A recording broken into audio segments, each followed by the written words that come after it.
আমরা আজকে ফিস্ট করছি মটন আর কি রুটি। মটন আর রুটি। তো এই তো মটন রান্না হয়ে গেছে। এই আমাদের দেশি জুগাড়ু, কিছুই নেই, শুধু একটা কড়াই, একটা খুন্তি আর এই ছুরি আর চপার। ইন্ডাকশন চলবে নাকি জানি না।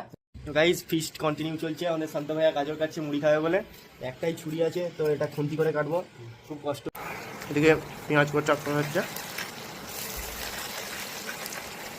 আমাদের মটন চলছে কন্টিনিউ।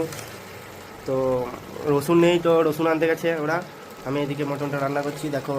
তো গাইজ এত আমাদের বাসনপত্রের অভাব যে এটা ঢাকা দেওয়ার মতো কিছু নেই, তো একটি পাওয়া গেছে, তো এইটাই ঢাকা দিলাম কোনো রকম, যাতে মটনটা প্রপারলি সেদ্ধ হয়।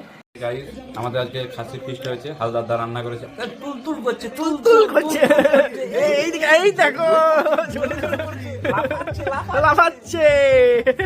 গাইজ আমাদের খাওয়া দাওয়া কমপ্লিট হয়ে গেছে অনেকক্ষণ আগে। তো নাইট ওয়াক বাজছে এখন, কত বাজছে? একটা নাকি একটা বাজছে, দুটো। তো দুটো বেজে গেল, দেখো বক্স বাজিয়ে জেবিএল বাজিয়ে চললাম রাস্তা।